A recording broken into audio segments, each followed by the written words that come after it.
Nossa equipe contatou o especialista local Roy Williams, ex-comandante da Polícia Rodoviária do Texas em San Antonio. Com 37 anos de trabalho dedicado, suas credenciais são bem estabelecidas. Pedimos a ele que nos ajudasse a confirmar ou negar a história das crianças empurrando carros sobre os trilhos de trem. Saindo de seu carro, o Sr. Williams verifica a elevação da estrada perto dos trilhos, aparentemente um aclive. Depois de limpar a parte de trás de sua caminhonete, ele aplica uma generosa quantidade de talco. Roy é um cético nato, mas repetidamente a mesma coisa acontece. E como nas histórias que ouvimos, o carro inicia a sua viagem morro acima e sobre os trilhos.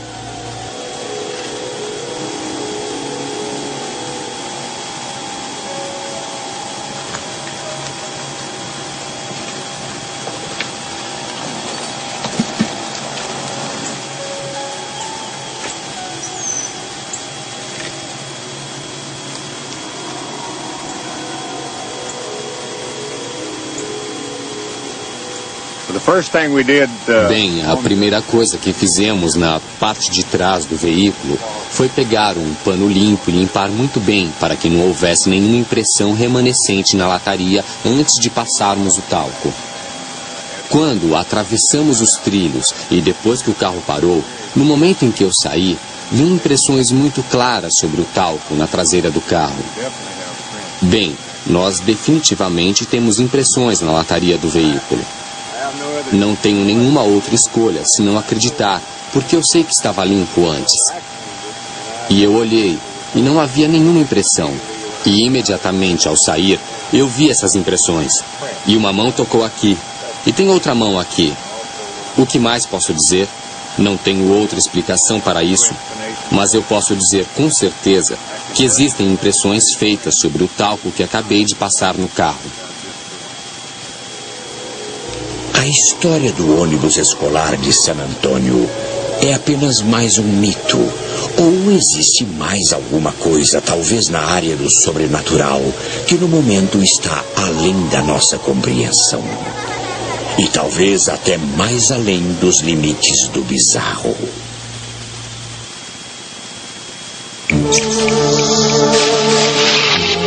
Você já foi abduzido por extraterrestres? Fique...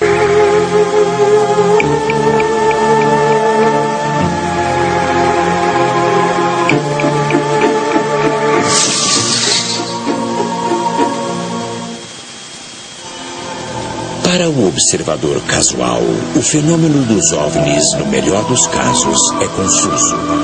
É difícil separar fatos de ficção. Entretanto, existem alguns pesquisadores que trabalham diligentemente, tentando apresentar evidências concretas e científicas sobre os OVNIs, enquanto expõem as falsificações.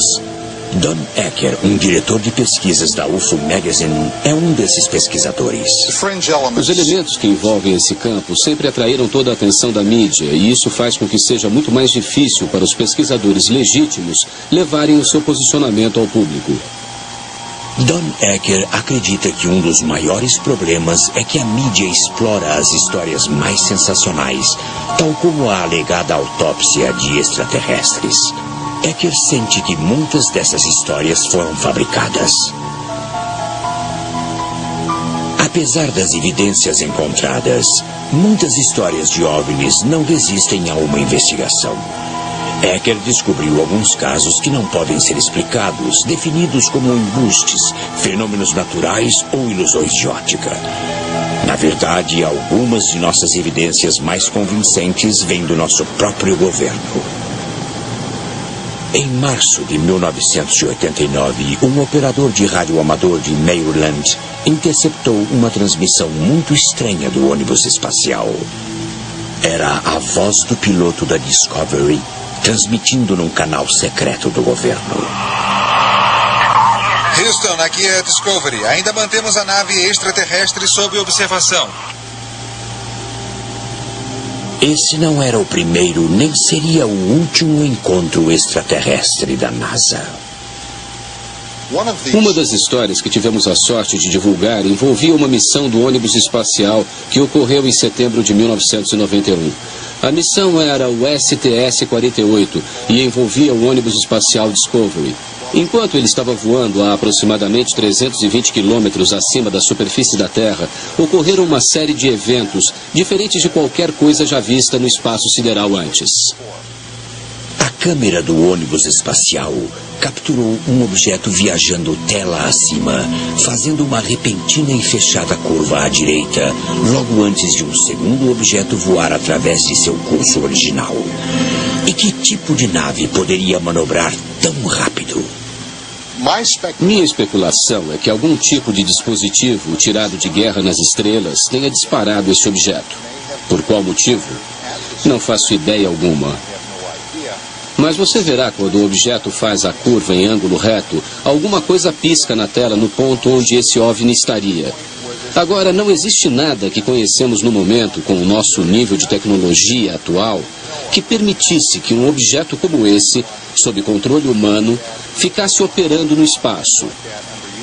Então, se não é uma coisa nossa, a não ser que seja um projeto governamental muito obscuro, então precisamos perguntar a nós mesmos: o que é esse OVNI?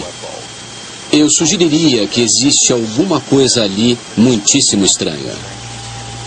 Quando a UFO Magazine publicou a história do STS-48, um oficial da NASA afirmou publicamente na CNN que mais provavelmente a anomalia consistia em destroços de outras aeronaves ou água despejada no espaço. Declarações oficiais ajudaram a aumentar a confusão. Em certos escalões do poder em Washington, D.C., havia um medo real de que essas incursões pudessem levar a alguma outra coisa. Por mais louco que isso possa parecer, talvez até a uma invasão. Fomos capazes de explicá-los como embustes e identificações errôneas de aeronaves amistosas, fenômenos meteorológicos ou eletrônicos, ou aberrações produzidas pela luz. Todos os anos existem dezenas de milhares de relatos de OVNIs em todo o mundo. Então, com toda essa fumaça, existe algum fogo? Stanton T. Friedman, um físico nuclear, analisou todo tipo de fotografias e imagens de vídeo de alegadas aparições de OVNIs. Com a tecnologia moderna de hoje, não é muito difícil falsificar qualquer tipo de fotografia. Pode-se fazer isso com computadores.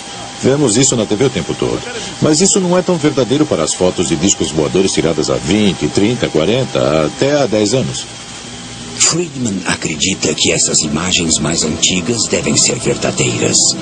Esta primeira imagem é de uma câmera de filmagem. Ela mostra um objeto branco em forma de disco movendo-se na tela da direita para a esquerda. Toda essa sequência mal leva 5 centésimos de segundo. Como as imagens foram registradas em 1952, a evidência visual é difícil de ser contestada. Nessas fotografias existem 2 vistas diferentes de um objeto que desafiam qualquer explicação. A primeira é de um objeto em forma de disco suspenso acima de uma casa de fazenda no Oregon. A segunda é do mesmo objeto de um ângulo diferente. Essas imagens foram examinadas por um laboratório de pesquisas e as fotos não podiam ser contestadas. Esta próxima foto de uma nave de forma muito semelhante foi tirada por um piloto militar francês. Entretanto, ela foi tirada 4 anos depois e a 9.656 quilômetros de distância. O conjunto seguinte foi tirado por um fotógrafo oficial da Marinha Brasileira. Esta ampliação mostra o contorno de um objeto acima das montanhas brasileiras. Pelo menos 50 empresas diferentes nesse planeta poderiam construir coisas com essa aparência. Mas eu sei que na década de 50, ninguém podia construir coisas com esse aspecto e que pudessem voar desse jeito. Alta velocidade, curvas fechadas, nenhum ruído, nenhum motor externo visível, sem asas, sem cauda. Se não foi construído aqui na Terra, foi construído em outro lugar. Com todas essas supostas evidências, não é difícil esquadrinhar as reações que algumas pessoas possam ter e as crenças que elas possam formar. Grupos como os Unarianos estão prontos, dispostos e capazes de auxiliar os seus irmãos do espaço para estabelecer a Terra como o 33º membro da Confederação Interplanetária no ano 2001. Desse local, que chamamos de área de aterrissagem, aquele é o local de pouso de 32 naves espaciais.